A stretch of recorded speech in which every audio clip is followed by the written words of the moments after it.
Bienvenue dans l'âme des huiles. Ici, on ne se contente pas d'utiliser les huiles essentielles pour se relaxer. Chaque goutte porte son message.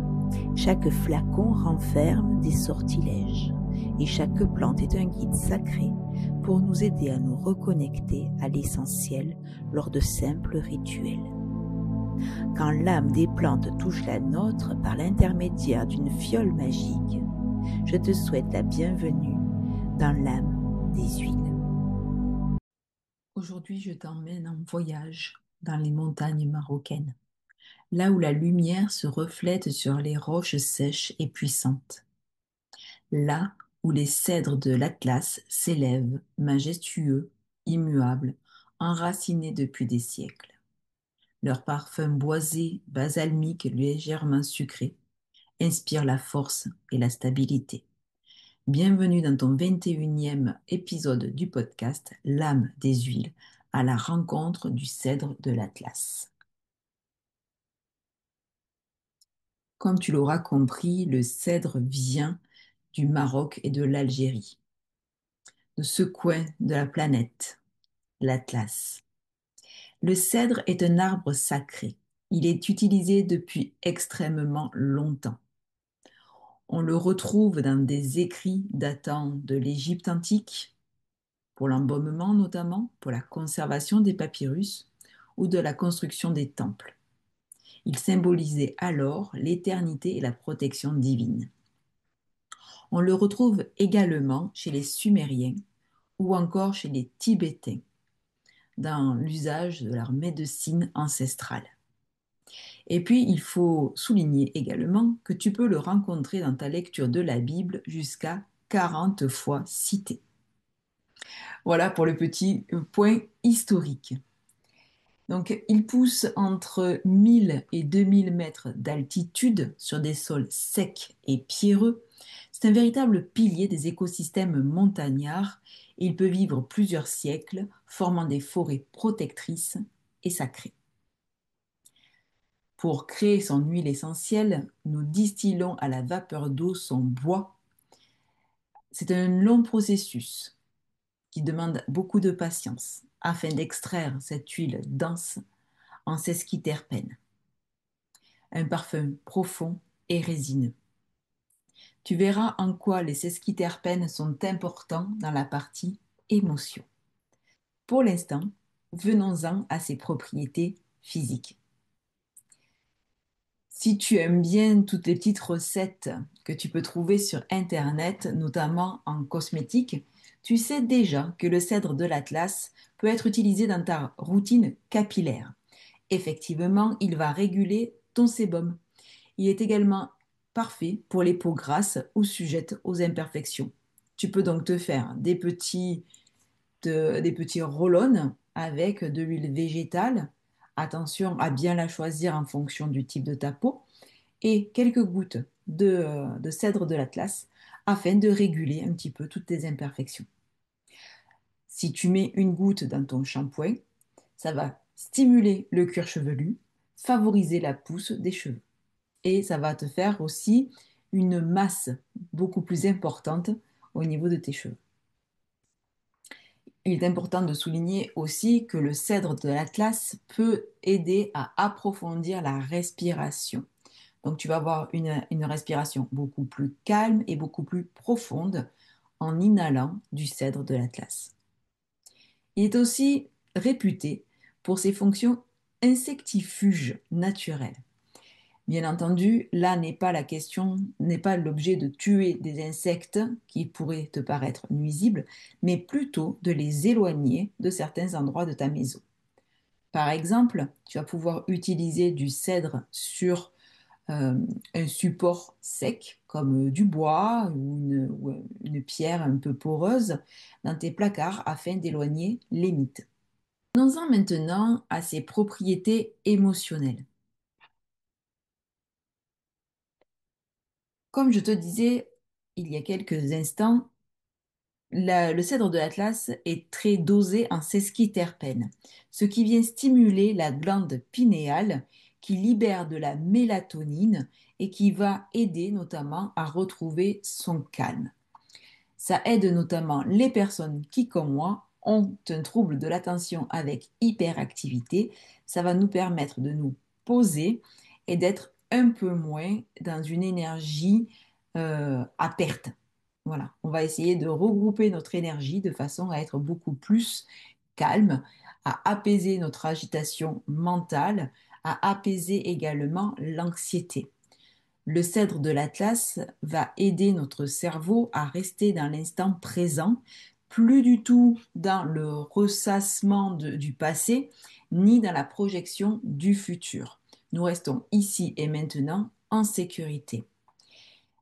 Il va nous aider également à faire de l'espace entre un élément qui vient de nous procurer de l'angoisse, du stress, et en créant cet espace, il va nous permettre justement de revenir dans l'instant présent.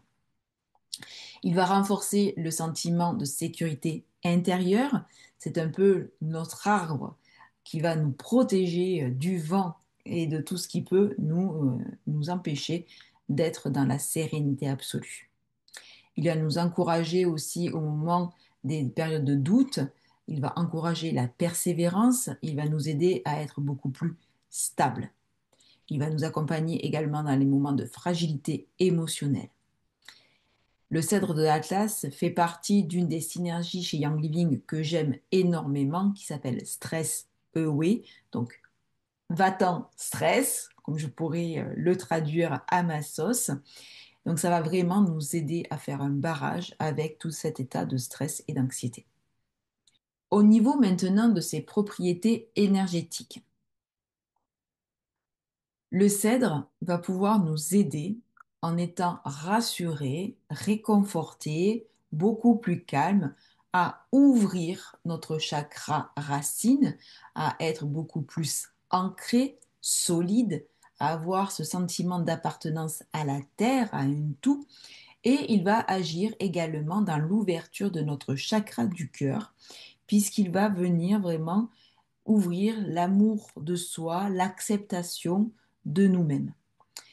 Il n'installe pas un déni face à notre passé, face à notre histoire, mais plutôt un regard objectif, avec de la tendresse, en visant vraiment d'accepter ce qui nous est arrivé, ce qui a pu nous faire du mal, tout en ayant du coup cette volonté de se défaire de ce passé, de ne pas le laisser nous définir et ainsi d'avancer sur notre propre chemin de vie. Il va nous aider aussi au niveau protection du champ énergétique, puisque nous serons davantage ancrés, enracinés à la terre, nous pourrons être plus droites, plus sereines pour avancer sur notre propre chemin.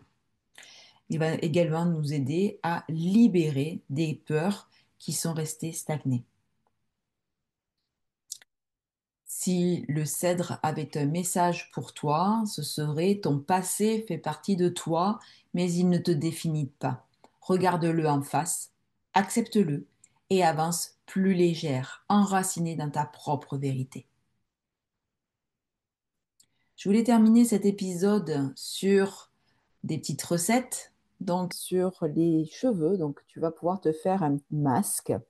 Donc c'est pour tous les cheveux, hein. Donc 10 gouttes de cèdre, 10 gouttes de romarin à cinéole, 10 gouttes de camomille romaine, 10 gouttes de lavande vraie et 10 gouttes de cyprès. Donc tu mets ça vraiment dans un pot avec du coup de l'huile, par exemple de l'huile d'olive ou de l'huile, quelque chose qui va venir nourrir tes cheveux. Donc je te laisse faire tes petites recherches.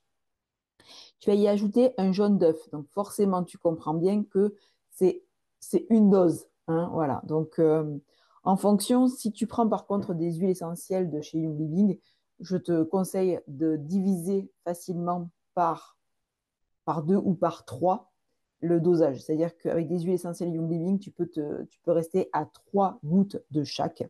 Ça suffit largement dans un petit pot du coup d'huile végétale. Tu vas venir te masser la tête avec ce mélange et tu laisses poser environ 10 minutes de façon à ensuite émulsionner un petit peu comme avec un petit peu d'eau, hein.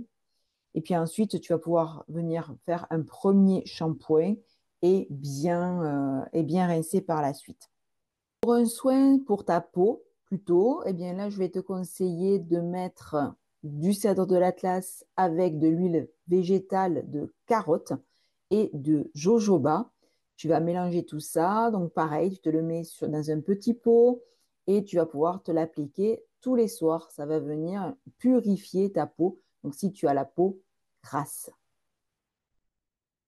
une petite diffusion plaisir ou bien te faire un roll-on bonne humeur, eh bien, je t'invite à mélanger du cèdre de l'Atlas, on va dire 4 gouttes, avec 2 gouttes d'encens au Liban et 2 gouttes d'orange. Ça va te permettre vraiment de pouvoir laisser tes problèmes derrière toi, de rester focus sur le présent, d'éloigner les idées noires et de repétiller ta vie grâce à l'orange. N'hésite pas à revenir vers moi pour commander tes huiles de qualité et tester les petites recettes que je te donne pour pouvoir ensuite me faire le retour. Si tu as d'autres idées de recettes pour le cèdre de l'Atlas, je t'invite à m'en faire part en commentaire ou par mail. Je serai ravie de pouvoir agrandir ma bibliothèque d'idées avec mes huiles essentielles. J'espère que Donc, conclusion de cet épisode de podcast, le cèdre, c'est un pilier.